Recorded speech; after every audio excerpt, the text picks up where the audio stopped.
Hi friends, how are you today? My name is Bailey Sarian and today is Monday, which means it's Murder, Mystery, and Makeup Monday.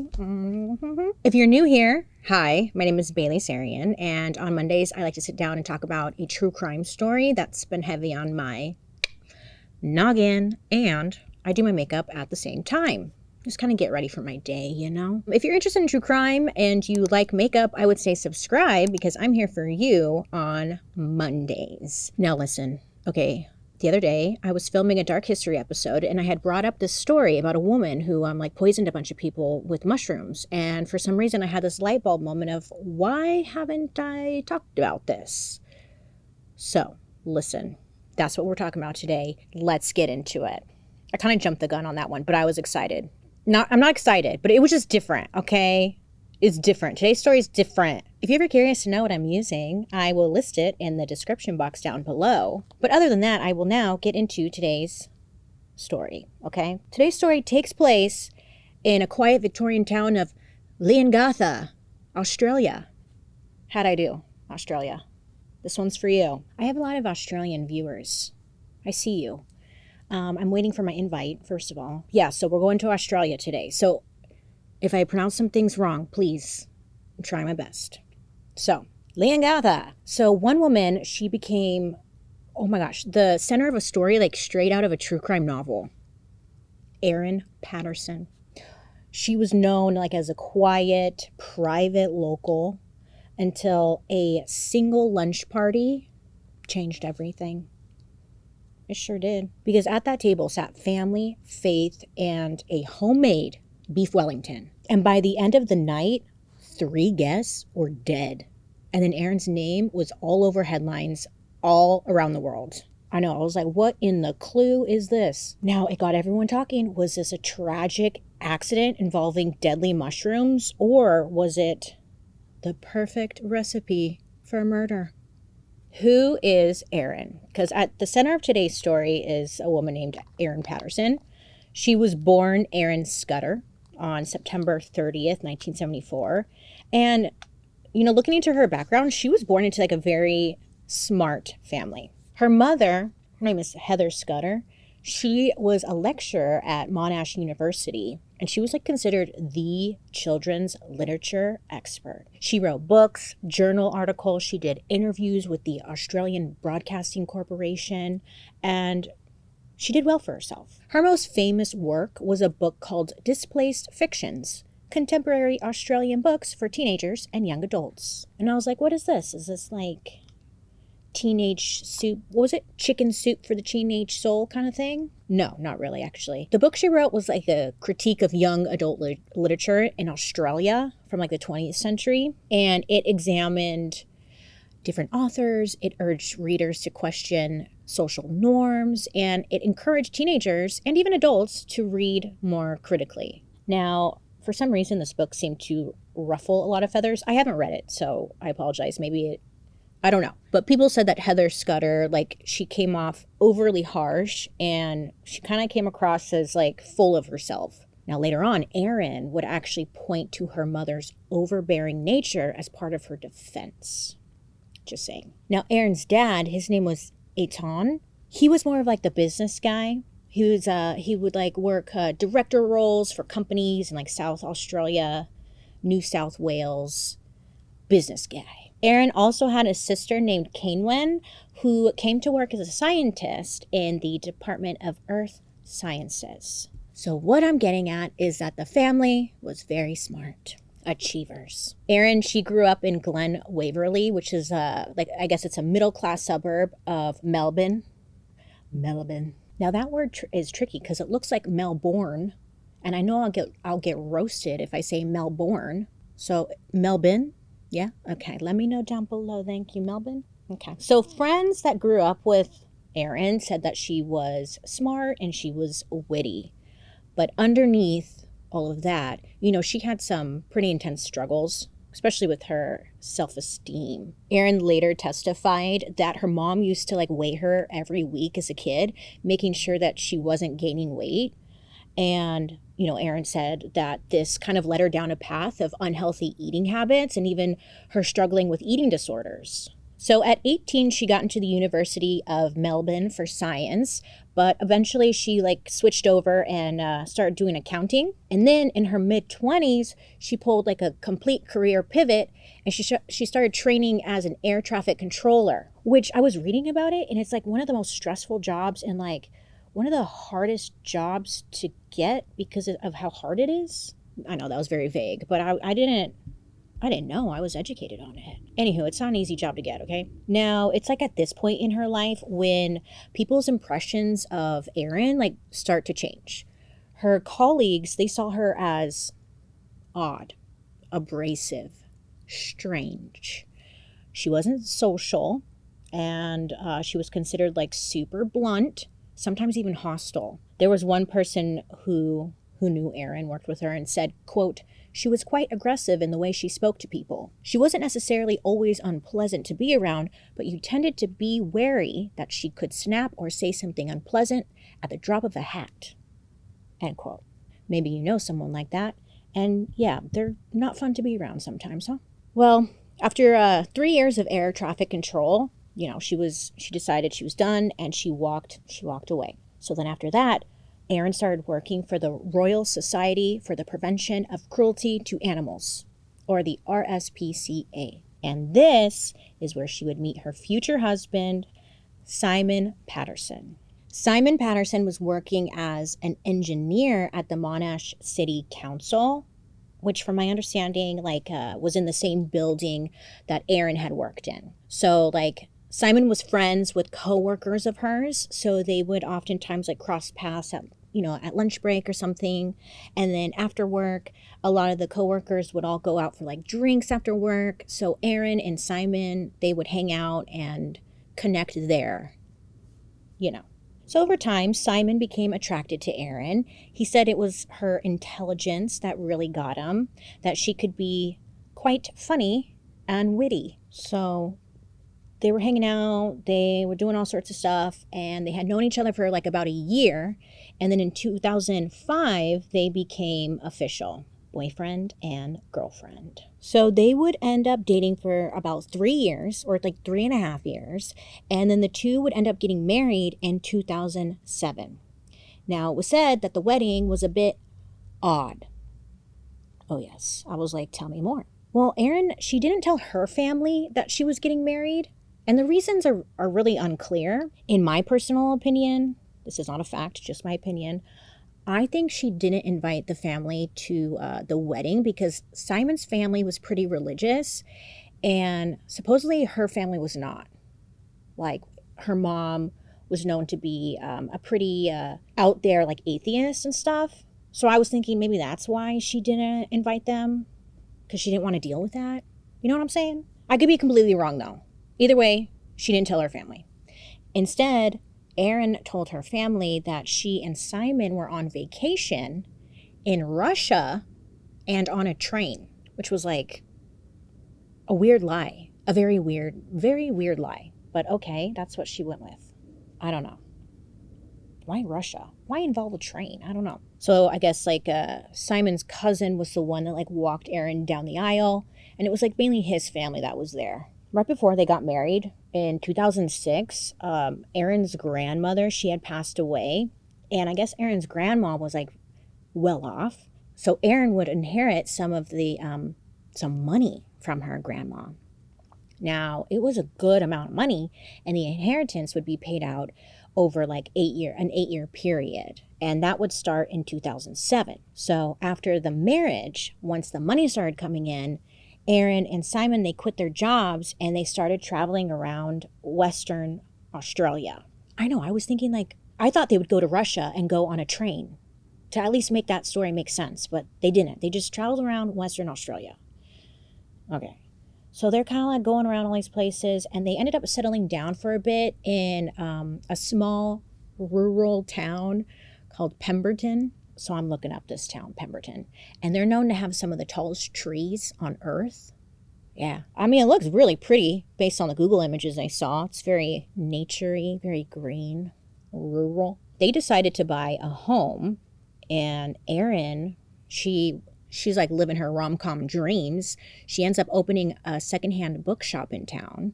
And then Simon, he started working with local council. So throughout the years, with Erin's steady inheritance coming in, the couple, they were able to purchase properties, and they were able to give Simon, like some of his family members, his siblings and stuff, money and help them buy their own homes and, you know, just giving them out loans, essentially. Then in 2009, the couple, they had their first child. It was a boy. And Erin said that the birth was like an extremely traumatic experience. So Simon's parents, they came out and like stayed with them just to help her adjust to like being a new mom. So then in 2014, Erin got pregnant again, and this time with the baby girl. And her and Simon decided to move to Korumburra, where Simon's parents, Dawn and Gail, lived, so they could be closer to family. You know how it is. Korumburra. I think I got it. Simon later testified saying that Erin had formed like a really close relationship with his parents during this period, especially his father, Don, and that his parents were really active in maintaining like a good relationship with Erin. And, you know, from all that, it sounds like things are good, but good things don't last forever. And we're here, aren't we? So even though things sounded positive, I guess Erin and Simon's relationship was not going well. It was said right after the birth of their son, things got rough. Erin and Simon had several short-term separations. And then in 2015, they made the decision to split permanently with like financial agreements and everything. But technically, it was not a divorce. It was said that they tried to keep things like friendly, you know, sharing custody of the kids, going on holidays together, and trying to keep good communication, at least for a while. Also, a little side note that I didn't know where to put it in, but here it is. Erin would spend a lot of her free time like lurking on true crime forums and discussion groups. I know.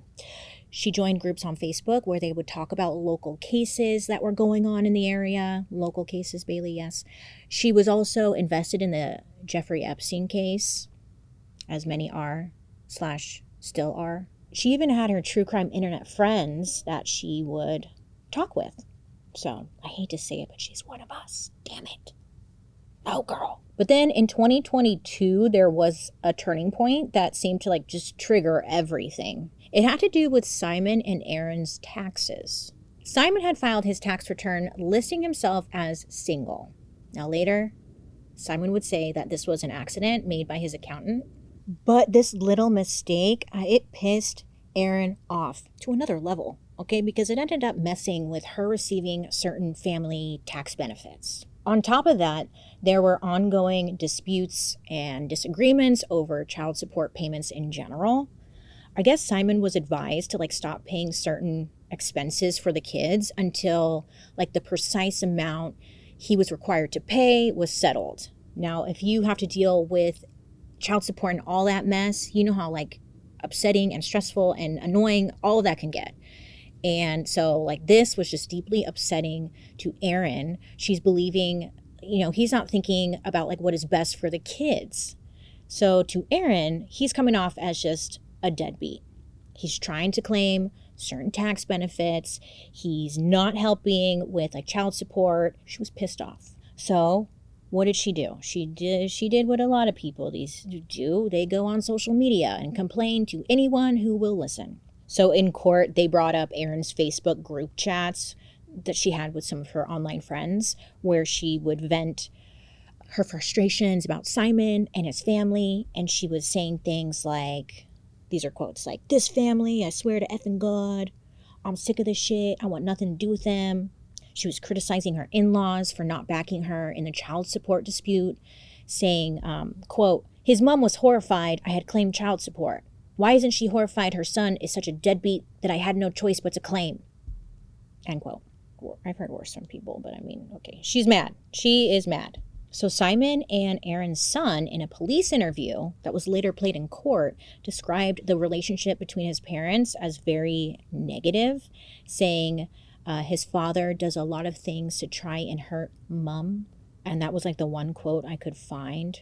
But it was said that like he being Simon, liked to do petty things to get under her skin. And again, like that was really as much info as I could find. But it seemed that both parents were not being great here, you know? So there was obviously tension between the two, and like Simon's family knew it. So it was a little surprising when one day after church, Erin invited Simon and his family over to her place for lunch. Now, she told them that she had like received some bad news about her health and that she wanted to talk about it, you know, with them. Now, whatever it was, it sounded serious, so the family agreed to meet her for lunch at her place and talk. So Erin invited Simon, his parents, Don and Gail, plus Simon's aunt and uncle, Heather and Ian. Heather was Gail's sister, and Heather's husband,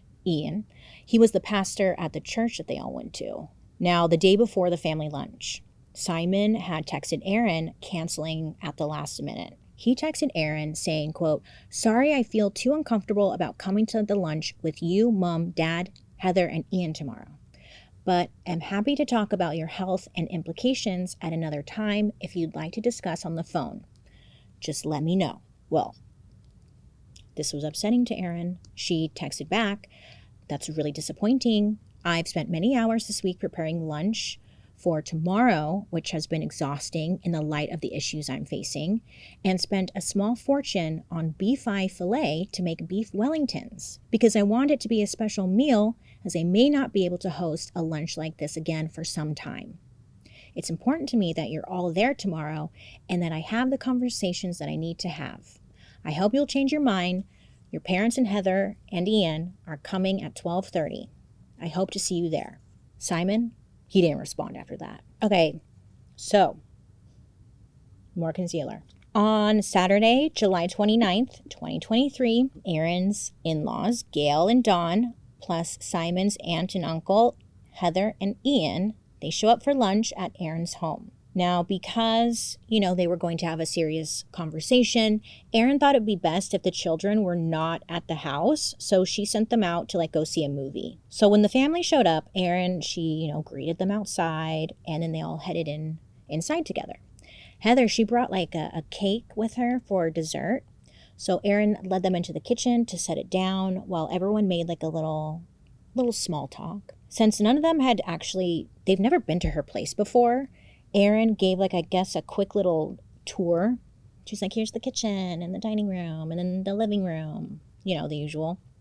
Here. And then they stepped outside for a moment before coming back in to eat.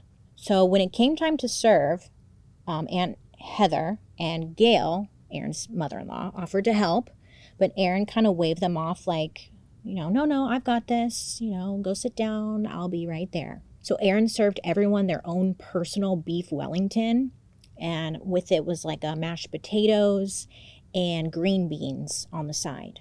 Now, normally, Beef Wellington is made as one big log of beef tenderloin and slathered in mushroom paste. That's what I read. And it's wrapped in a pastry and then baked. And I realized, I don't think I've ever had Beef Wellington before. I don't think I've ever eaten Beef Wellington before. It sounds okay. Yes, but Erin decided to step it up.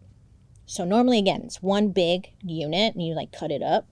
Erin decided to make smaller individual Wellingtons for each guest. And then, they all got their own personal pan pizza, essentially, but Wellingtons. She served them all on gray plates. Her plate was served on an orangey tan plate. And it was noted, but maybe she just ran out of gray plates. Maybe it was nothing. But still, she was the only one at the table with a different colored plate. So they all start eating. And then finally, Erin, she drops the big news. She tells the family she has ovarian cancer.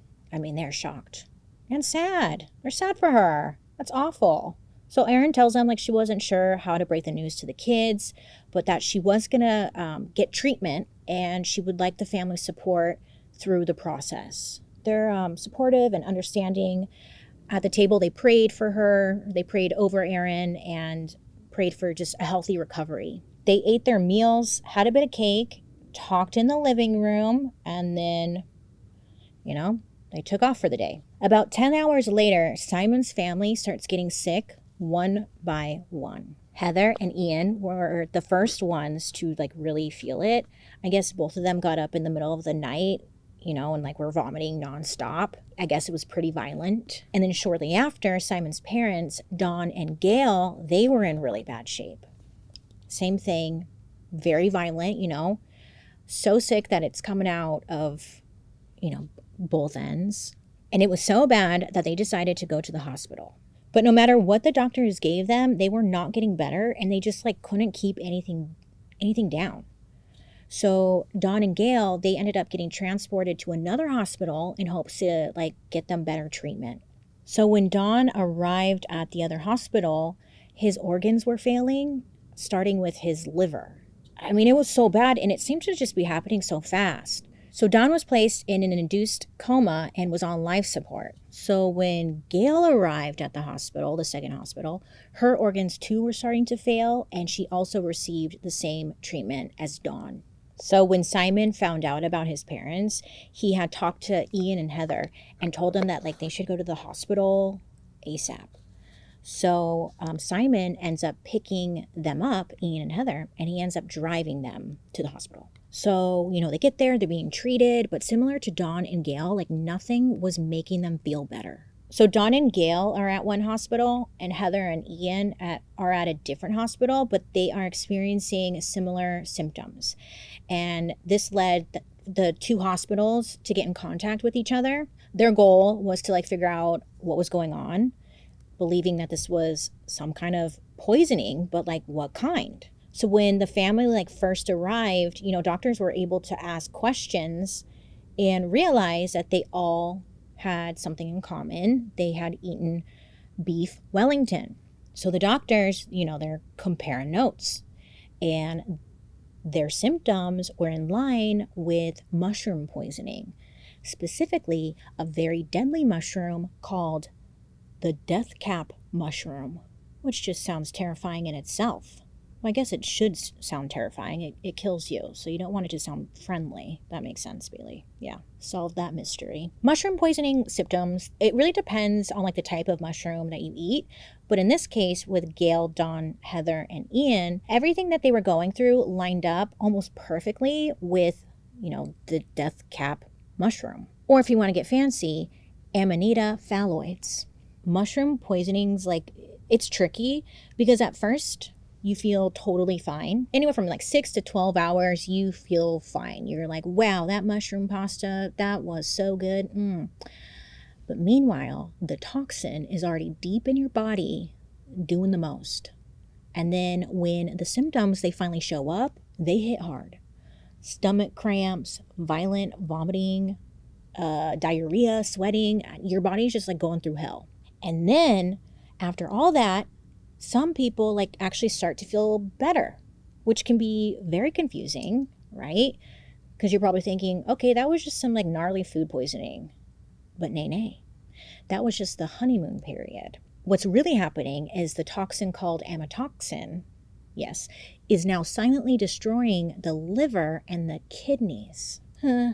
Yes. So within 48 to 72 hours, the second wave hits. So it's jaundice, confusion, internal bleeding.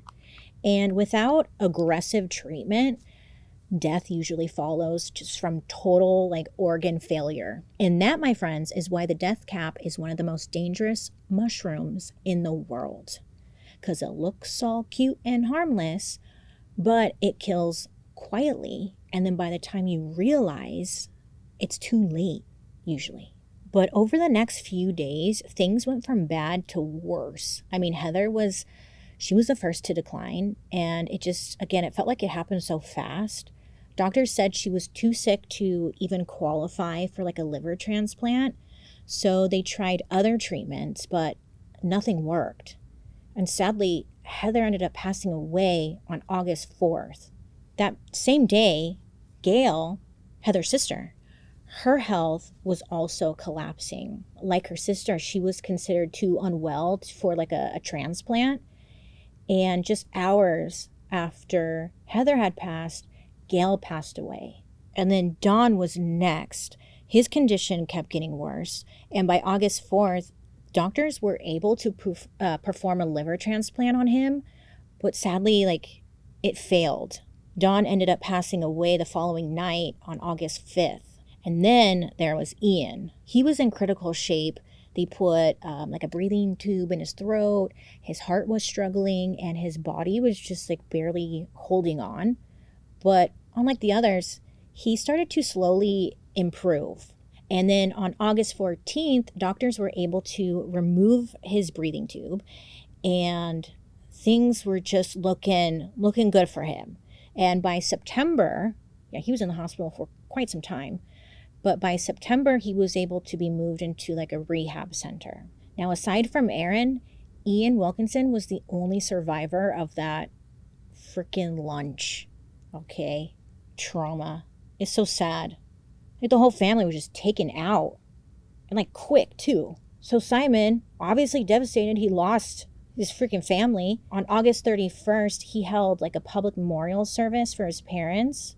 Hundreds of people, they showed up. They came to pay their respects. And during the service, Simon shared his mother's final like text message to him. She sent it from like her hospital bed. It was so sad. Her text said, "Lots of love to you all." It was just devastating. Okay, so you're probably thinking, okay, but where was Erin in all this? Yeah, where was Erin in all this? Well, Simon just lost his whole freaking family. It was a major loss. And where the hell was Erin? Well, the lunch was on Saturday, right? And on that following Monday, I guess she had texted Simon asking if he could take her to the hospital because she wasn't feeling well.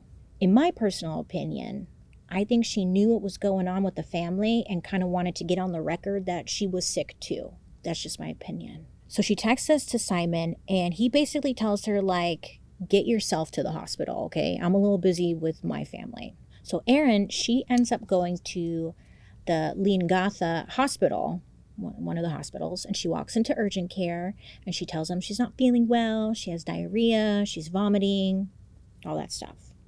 And at first it was just kind of normal routine, but then she gave her name, Dr. Chris Webster. He was like on duty that day. He later testified that the moment he heard her say Erin Patterson, things clicked. Now, he had already been treating Ian and Heather, so he was like, oh shit. Like, he knew what they ate, where they ate, and then suddenly hears Erin standing in front of him saying she wasn't feeling well. So the doctor tells her straight up, 2 of your family members are here. They ate at your house. They've been diagnosed with death cap mushroom poisoning. This is serious. You need to be admitted right now. And instead of panicking or even looking shocked, Erin was like, no, it's okay. I've got errands to run and I have to feed my pets.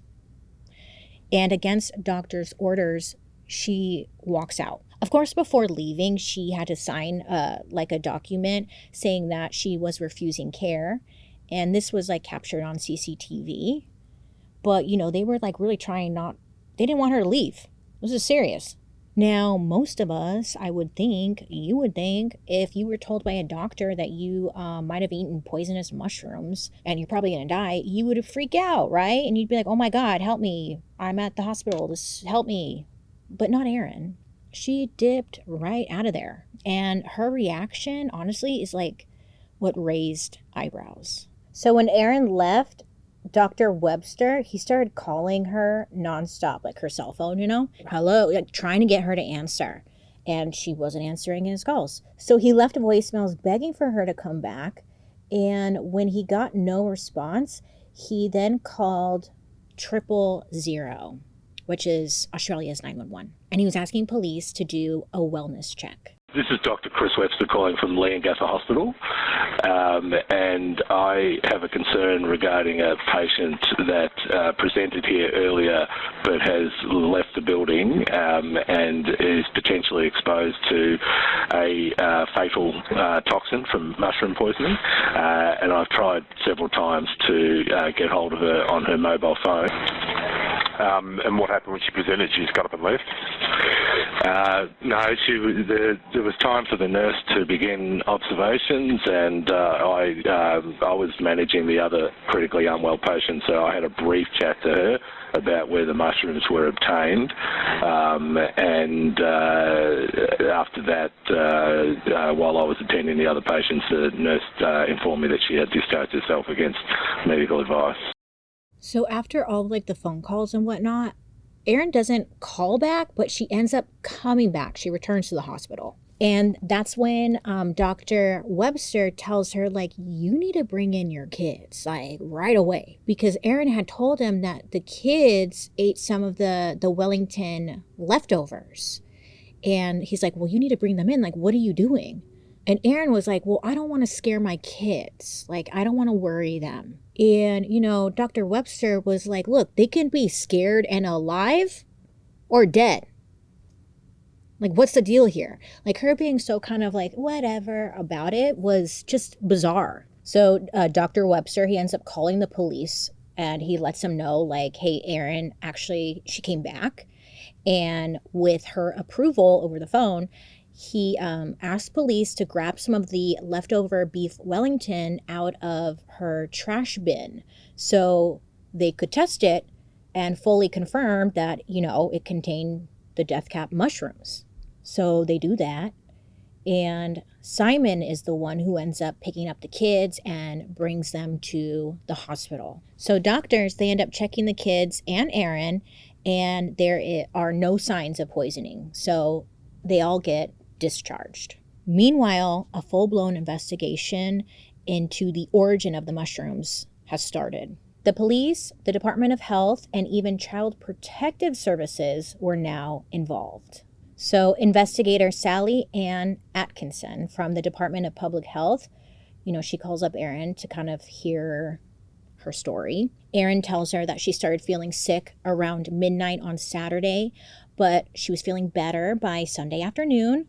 But she still went to the hospital on Monday just to get checked. So Sally Ann, she asked Erin, like, where did you get the mushrooms? Okay. Erin said that she bought them way back in April from an Asian grocery store because she was making pasta. At the time, she said they smelled funky, so she just kind of left them in the cupboard for another time. Now, she couldn't remember, you know, what store she got them from. She couldn't remember what the packaging looked like. She couldn't remember the brand. But what she could remember was that they were dried mushrooms. Erin also said that she only used them in the Beef Wellington because she didn't buy enough fresh ones at Woolworth's, a grocery store, and she didn't realize she didn't have enough until she already started cooking. So she went to her cupboard and she grabbed what she had available. So meanwhile, Child and Youth Protective Services got involved because mushroom poisoning and there's kids in the house, so they had to get involved. A social worker, Katrina Cripps, she goes and interviews the family. Erin told Katrina that she felt Simon was isolating her from his family, and she described him as controlling and emotionally abusive. And she said that the whole point of the lunch was just to reconnect with everyone because she missed being around them. I know, I was like, what about the cancer? No? Okay. So then on Wednesday, Katrina, the social worker, she has to go to Erin's house for a welfare check. She goes to Erin's house. Sally Ann, the health investigator, now she was frustrated because Erin was ignoring her calls.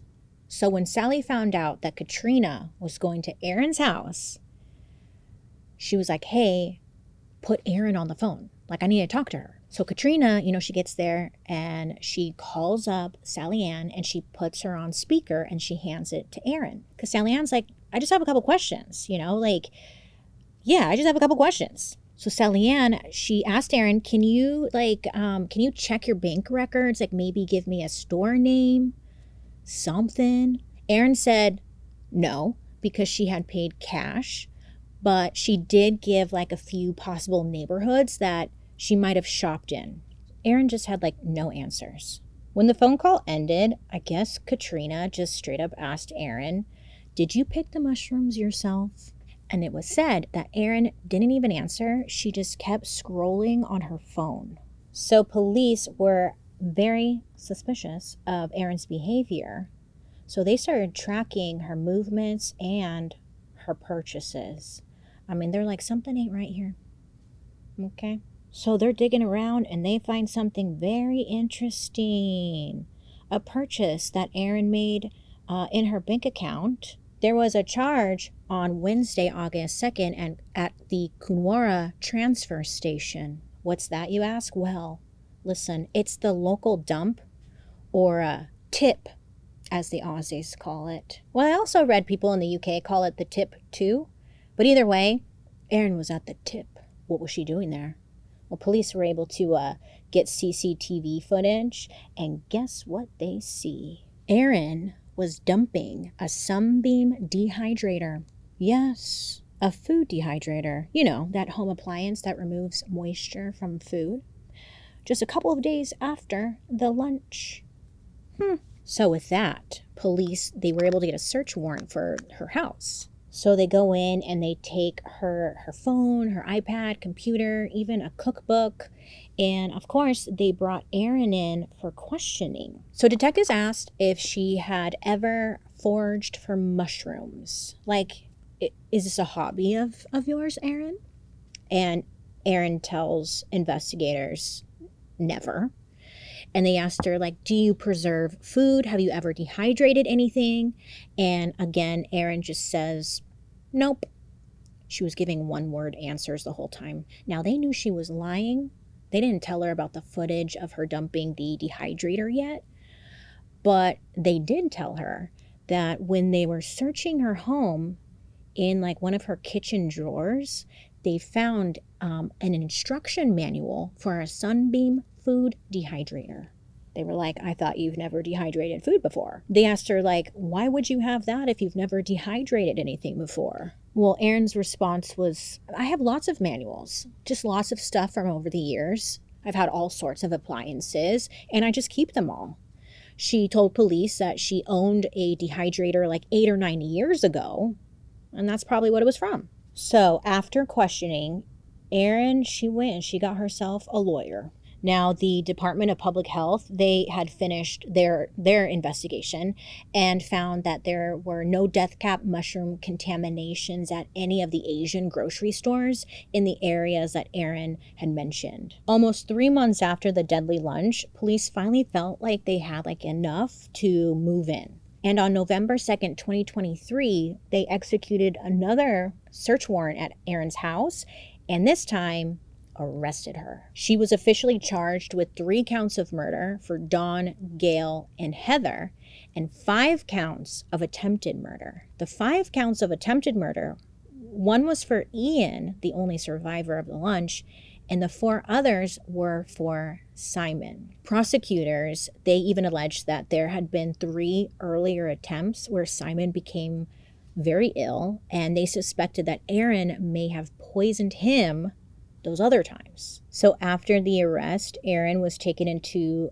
custody, but by March, her case was like such a media circus that officials had to move her into a secure unit at the Dame Phyllis Frost Center to protect her from other inmates. One former inmate said Erin, quote, is super intelligent, likes to make people feel like they're dumb. She's very manipulative. She gets fixated on things and doesn't see the mistakes that she makes. She mimics and makes fun of people, looks down at people. Nobody gives a shit about what she's done. They hate her because she's entitled, arrogant, demanding, and rude. End quote. So yeah, Erin wasn't making friends behind bars, you could say. So her trial officially started on April 29, 2025 in the small town of Morwell. So Erin, she was pleading not guilty. Now, the prosecution, they ended up dropping the 4 attempted murder charges against Simon, saying that there just wasn't enough evidence to back them up. So that ends up getting dropped.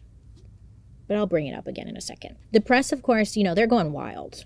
So reporters were packing the courthouse, all desperate to get a seat inside.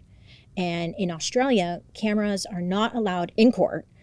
There's a few rare exceptions, but this was not one of them. So journalists inside, scribbling away, they're taking notes and just rushing out updates.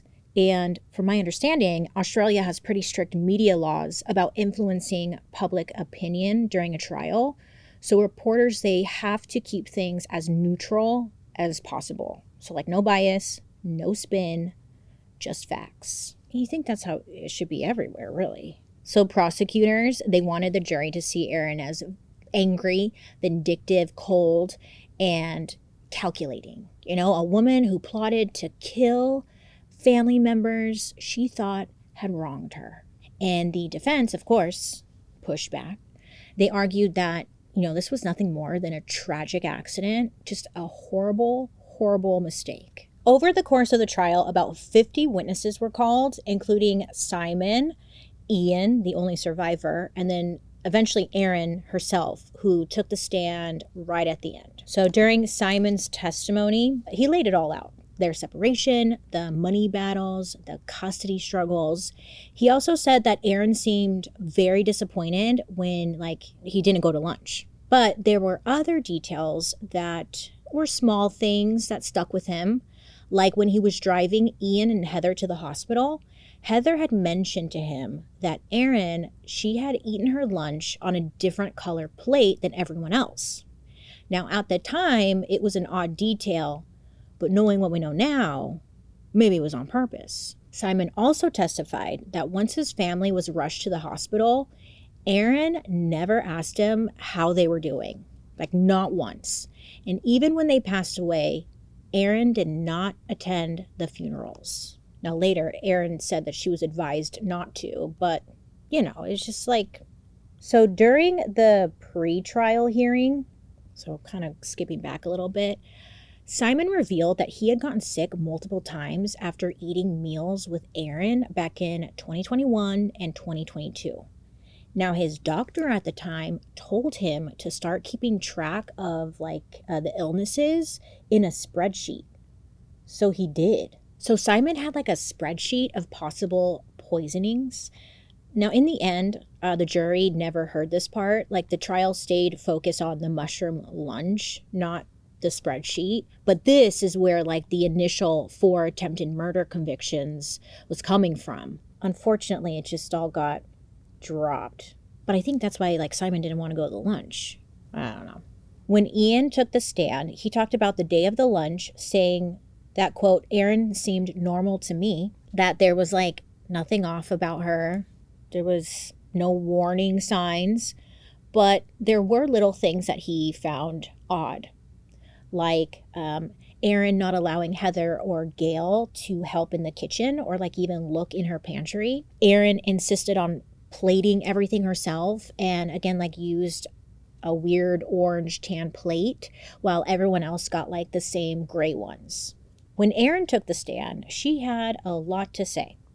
She admitted that the lunch must have contained death cap mushrooms, but insisted that it was just a tragic accident. So remember how Erin mentioned that she never foraged for mushrooms before? Well, all that changed during her testimony. She got on the stand and basically admitted that she had lied, saying that she'd been foraging for mushrooms since 2020. She even joined Facebook groups to learn all about the different kinds.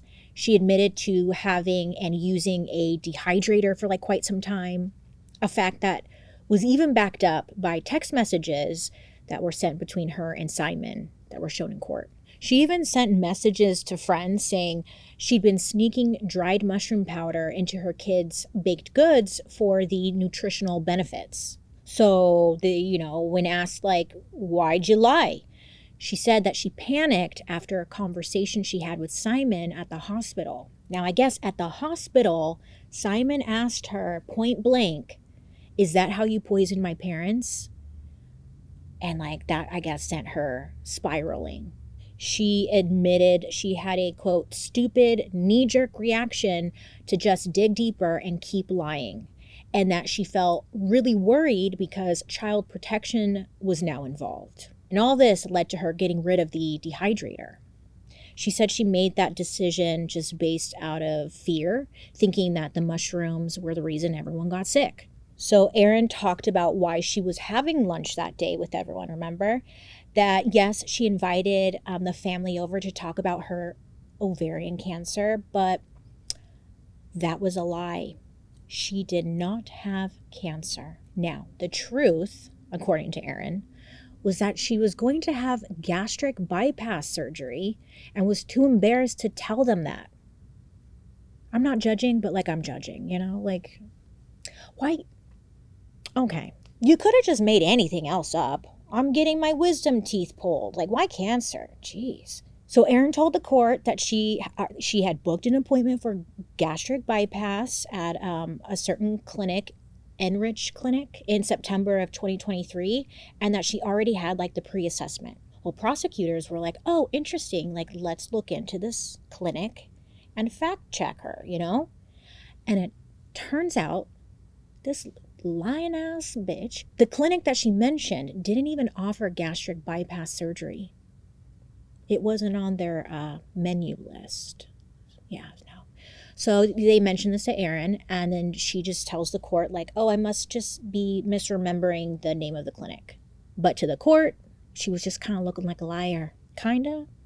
She was looking like a liar. But the biggest twist in Erin's whole testimony came, actually, I think like the cancer part is kind of the biggest twist in my opinion. But many people were wondering one thing. Why wasn't she sick? So remember how Ian had said that she was the only one with like a different colored plate? Well, the prosecution argued that this was her way of making sure that she got the non-poisoned Beef Wellington. But Erin, she had an explanation, and it went way deeper. On the stand, Erin admitted that, since she was young, she had struggled with eating disorders, a result of like her mother's criticism about her weight.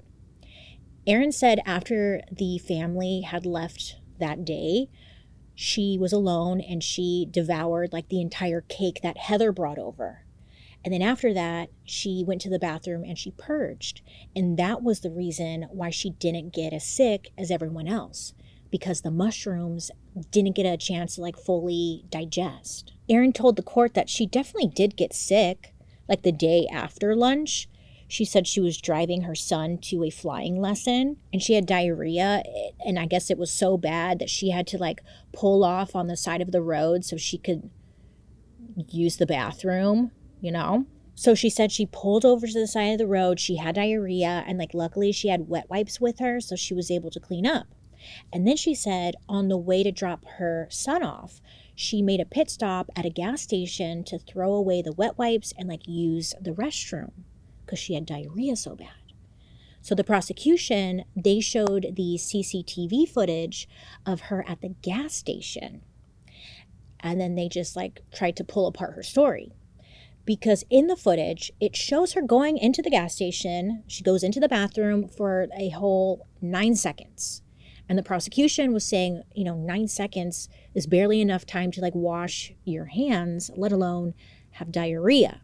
So her reasoning really didn't do her any favors. It's kind of a good answer because at first I was like, oh, if she like threw up and stuff, like I could see that. I'm not trying to excuse her what she did, but I'm saying if she threw up and stuff, it would make sense. Like that kind of made sense, but the whole her having diarrhea and using the bathroom and stuff, she just lies about everything. So I don't know. She's just a liar. So there was like lots of shocking moments during the trial, okay? So another one came when the prosecution pulled out Erin's phone data. Now this was everything, okay? This ruins her. Turns out Erin had been using an app on her phone called iNaturalist, which is basically like Instagram for nature people, kind of. Yeah, that's fair. You take a picture of like a plant, an animal, a mushroom, you upload it, and the app, plus like a bunch of experts, they help you figure out like, what is it? What is that? What is this plant? What is this mushroom? Is it safe to eat? So like if you're camping and stuff and you're like, can I eat this? That app would be super helpful. Investigators discovered that back in May of 2022, a year before the fatal lunge, Erin had searched for death cap mushrooms on that app, specifically searching for these mushrooms. And then it gets worse. Her phone's location data placed her in 2 areas, Outram and Loch. Both spots are known to have death cap mushrooms. She even spent about 25 minutes wandering around Outram just one day after someone logged a death cap sighting in that location on the iNaturalist app. So someone logged it in, and literally the next day, she's out there wandering around. Coincidence? Give me a break. Come on. But then there's more. Investigators also found a photo on her phone. It was a photo of mushrooms laid out, being dehydrated and weighed on a scale. So a mushroom expert later testified that with, quote, a reasonable degree of certainty, the mushrooms in the photo were death caps. What was she doing taking pictures of them? Weed people? This is what made me think of. Weed people. When they take out their weed, they take photos of it, and then they put the weed on the scale and they take photos of it. I don't know why. I'm sure there's a reason, but they do that. That's what it was reminding me of. Like she was doing that, but with the mushrooms. You know what I'm talking about. So she had those on her phone. Why? I don't know. The prosecutor argued that Erin weighed the dehydrated mushrooms to make sure that she was using a lethal amount. But the defense, they fought back saying that if she really wanted to kill them, she would have done it like a lot sooner. Like, why would she wait months later? They were saying that the long gap of time from her getting the mushrooms to when it happened was a sign of her innocence. I was like, all right, okay, sure, okay. So then another important piece of evidence came out in regards to her phone were her actual phone records. So when police originally performed a search warrant, they took a bunch of her stuff, including her cellular devices. And Erin admitted in court that she swapped the SIM cards and performed a factory reset on the devices before police took them. Girl. She told the court that she was in a state of panic about potentially being in trouble, but it was also shown in court that one of the factory resets happened remotely after police had already taken the device. So, of course, in court they asked her hey, Erin, why'd you do that? And she said she wanted to see if police had been, quote, silly enough to leave the devices on and connected to the internet. And they had. So she reset the devices. Okay. Some people were saying that her response was meant to impress the jury. See how dumb the police are? But really, it didn't go well for her. It didn't help her at all, actually. It just made her look more guilty. Sorry, girl. I think the biggest question a lot of people had, there's a lot of questions here, but one of the biggest is really what was the motive? Why would Erin do this? Now, the theory came back to her split from Simon in 2022, the fights over child support, money, and property. And maybe if she just got rid of the problem, it would be easier. And during Simon's testimony, it became clear, I guess how bitter things had gotten between them. Erin had even tried to pull in her in-laws into the disagreements as mediators, but they didn't want to take sides. So it was just, maybe she's just pissed. Prosecutors suggested that resentment might have been the reason, and that Erin just wanted to get rid of them all. It wasn't the strongest motive, but it was the closest that they got to one. So as the trial came to a close, it was time for the lawyers, to have their final say. So Erin's team was trying to get the jury to see that if there was like any doubt at all about her guilt, then she should be found not guilty. For example, her attorney was like, quote, "If you think it's possible that this was an accident, you must find her not guilty. If you think that maybe Erin deliberately poisoned the meal, you must find her not guilty." But the prosecutor was having none of it. Their closing argument centered on one simple thing: the lies. Oh yeah, all the lies. The prosecutor laid them all out. The lies Erin told police, the lies she told witnesses, the lies she told to the jury. And the prosecutor said Erin told lies upon lies because she knew the truth would implicate her. In their view, there was no other reasonable alternative explanation besides the fact that Erin had deliberately poisoned the meal in hopes to kill them all while sparing herself. So after closing arguments, the jury was given an 86-page document to review. They looked through all the facts, and after 7 days of deliberations on July 7, 2025, they found Erin Patterson guilty on all charges. It was kind of ironic that the very forums that Erin loved to visit, the true crime ones, would soon be dissecting her own case. And people, they really had a lot to say. Most seemed to believe that Erin was guilty, pointing out her lies, her fake tears during interviews, and a lot of her testimony just not making sense. But to be fair, there are some people out there that think it was just an accident, that maybe she just wanted to make her guests sick and not necessarily kill them. But it's she still did it though, you know what I'm saying? So Erin, her plea hearing will take place on August 25th and 26th. So literally right when I'm uploading this. I know, I should have just waited. My bad. But that's when her plea hearing is taking place. And at the plea hearing, that's where people affected by her crimes will speak to influence the sentencing. And then the prosecution and the defense will enter their suggestions for sentencing. News outlets have speculated that Erin could get life in prison, but we will see. I'm predicting life in prison. That's what, yeah.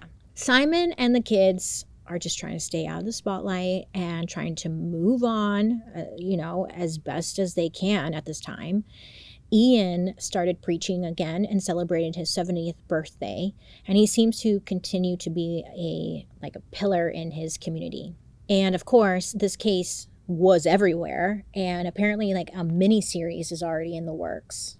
Yeah, listen, at the end of it, I think she did it. She's guilty, and I think she'll probably get life in prison. But I guess what's missing in my mind is a clear motive. Right? I mean, yeah, maybe she really didn't like them all, but she didn't like them that much to kill them all. It just, I don't know. You want answers and you're just not going to get answers. But the fact that she may have tried to kill Simon previously is wild. And that, what the hell was really going on? Oh yeah. And then something I kept asking myself is why did she take photos of the mushrooms? I know that's a random thing to get hung up on, but why'd she do that? And then, last but not least, even if it was a horrible accident, girl, you still killed 3 innocent people.